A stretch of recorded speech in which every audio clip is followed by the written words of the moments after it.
Welcome back. Fox Carolina's photojournalist Dana Gano sat down with the Greenville County Sheriff's Office for more in tonight's Most Wanted.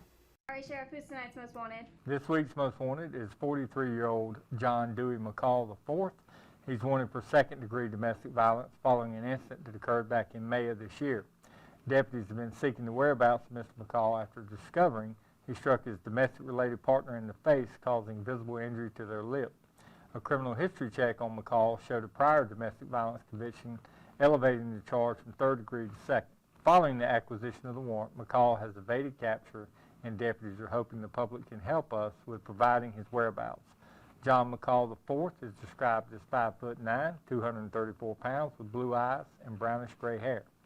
We ask for anyone who has information concerning his whereabouts to call us at 271-5210.